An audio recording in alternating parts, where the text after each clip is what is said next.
Assalamu alaikum and welcome to the show. For those of you at home who are familiar with the program, it's my pleasure to introduce you to the brand new series. And for those of you who haven't seen the program before, then welcome to Real Talk. It's a show where we look at some of the issues that affect people in today's society. Now, before we get into today's topic, I just want to thank everyone who's been able to get in touch with us via email or through the website from our last program. We've had a lot of positive feedback, so thanks for that. On today's show, we're going to be looking at the issue of marriage and having a look at some of the issues that are around that topic. When's the right age to get married? How do you find the right person? And what are some of the issues that might affect you once you are married? Well, to help answer some of these questions, I've got a special guest here with me in the studio today, which I'd just like to introduce to you today. First of all, we have Maulana Azhar Hanif Saab, who's a missionary in charge for the South Midwest region of the USA. We have Maulana Ghalib Khan Chaudhry Saab, who's a missionary in charge of Bangladesh, and Dr. Aziz Afiz Saab, who's Naib Sadr for Khadam al-Ahmadiyya here in the UK. So that's our guest panel, and obviously we've got our studio audience here who I can see are eager to add in their points of view in the discussion. But first of all, let's find out what ordinary people think about marriage. Let's take a listen to the word on the street. Marriage, by traditional definition, is a formal union between man and woman. Now, it's a tradition which has existed for thousands of years, yet today, while some cultures still consider it an essential part of adult life, for some, the idea of marriage has lost its worth altogether.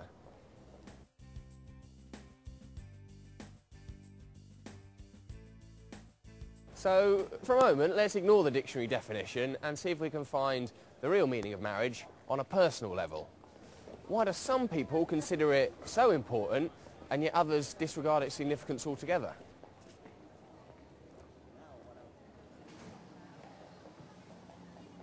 In 2007, 270,000 people in the UK got hitched. That's a lot of cake and a lot of diamonds. It was actually a 2.7% decrease on the year before. In England and Wales, also in 2007, the number of unmarried adults rose. And if you combine these two statistics, you get the lowest marriage rates in the UK since records began all the way back in 1862.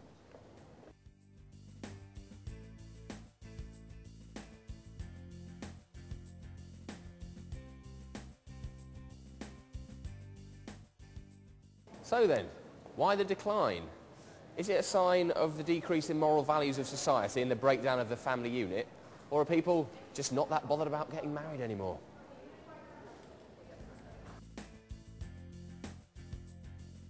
Well, there's only one way to find your opinion on this, so me and the team have come to South East London to ask you what you think. Why do you think marriage is important then? Why has it been important for you both? Because it binds you together. You're a couple, you're a strength. You've got your family. We've got two boys. They're both married. We've got a granddaughter. We're a unit. We're all together. You've always got your best friend. Now, some people would say it's just a bit of paper and it doesn't really mean anything. Well, lots of people treat it like that, don't they? But I wouldn't actually say that is the case. I would probably say that it's more important to a lot of people, even nowadays, because so many people are still getting married. It must mean something to somebody, mustn't it? I told you that rates of marriage in the UK are in decline. Would that surprise you? No, because I read it in the Telegraph the other day, actually. I am surprised, yeah. Why do you think that is? Well, I don't know. I suppose it's just as easy to move in together. Why do you think it's important? Well, I think, like having a relationship's important because it shows commitment. Okay, why do you think it's important then? Why is it something you're looking forward to, perhaps? Well, I think it's important for, someone. You can't be on your own forever, you know what I mean? You have to have someone to support your life with, I think it's a good thing. So is that your view then, that Yeah. you think marriage is like submitting to a man, like giving away your rights, and then you'd be locked up, Not shackled to not the really, seat. not really. You sort of support each other. But women are generally more dependent when they're younger. They want to have a career of their own. They're not housewives like they used to be in the olden days and stuff. So that was the word on the street. Okay, so let's start the topic of the discussion for today. As a Nusaf, how do you think people actually view marriage in today's society? It's quite obvious that times have changed. I mean, dramatically. I'm not talking about just a slight shift in attitudes where people may think it's okay if everyone in society doesn't feel marriage is important. I'm talking about a dramatic shift where marked percentage points of people, numbers of people are saying it's not that relevant to our life now to make us happy. And we can have a fulfilled lifestyle and be a good, productive citizen of society, achieve our dreams, achieve our goals outside of this institution called marriage. And I don't mean, again, living a celibate or single life. I mean having partnerships and relationships and children and everything without this one clause of I have a piece of paper saying I am attached to someone through marriage. So this is the shift in time as we're seeing it now across the board throughout Europe, throughout Americas, and in many places where the attitudes have been shifting. Okay. Also, would you agree to that? I mean, as Anif Saab said that, in fact, people just want to be happy in life and they don't really need to be married to be happy. Well, I come from the East and I'm facing the questions from the West right now, so I have to be very clear on this, that still in the East, the marriage is considered as a sacred official agreement between two parties represented by the groom and the bride. And this is a phenomena which is still holding there.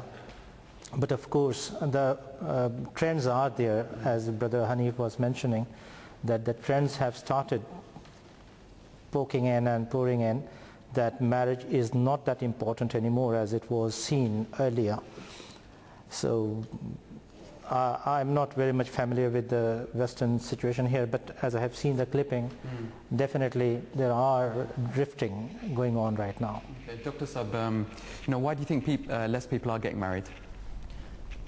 Going back to really Mullah Hanif Saab's point, why people are getting less married, that need not to be attached. And to go back on the point in terms of why those issues are happening, I think before even answering the question as to why, it's probably wise to look at an impression from society itself as to what they feel is actually happening. Even here within the United Kingdom, even recently, over 2 months ago, a senior family judge spoke about the situation that we have with relations, and if I can quote him, Justice Coleridge, who recently spoke, and he mentioned when he described the situation that we have with the lack of marriage, and he states, "What I hope in all humility I am drawing attention to is the endless game of musical relationships or pass the partner, in which such a significant portion of the population is engaged in this endless and futile quest for a perfect relationship which will be attained. It is supposed by landing on the right chair or unwrapping a new and more exciting parcel." I just would like to sort of throw that out. That's an impression that a prominent judge has made of the situation that we have on the ground at the moment. Okay, so what do the audience think here? I mean, you've all grown up, most of you grown up here in this society. How do other people view marriage nowadays? Ghalib Khan, what would you like to say? Yeah, I think to me it seems like it's a longer process than something that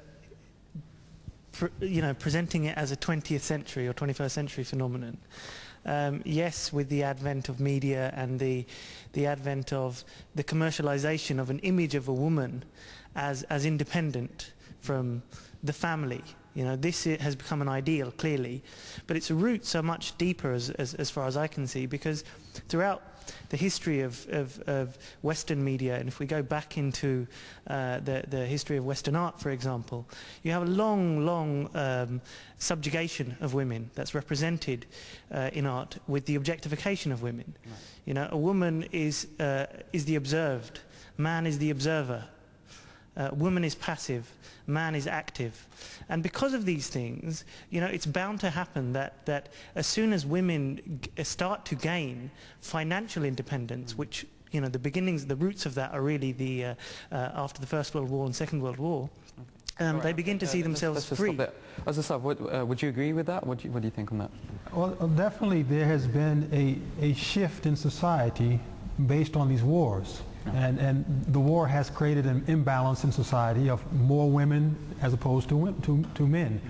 Whereas I think, according to most scientific polls, women tend to be, or females tend to be born in greater majority than males anyway. So if you start to have an imbalance that's created through man-made institutions such as wars, now you have more of a problem. And this is where we see the rise in society of women's voices and women's assertion that we have equality with this man. And therefore, if we're equal, we don't have to be subjugated or have to be objectified, etc. That is a very good point he's made.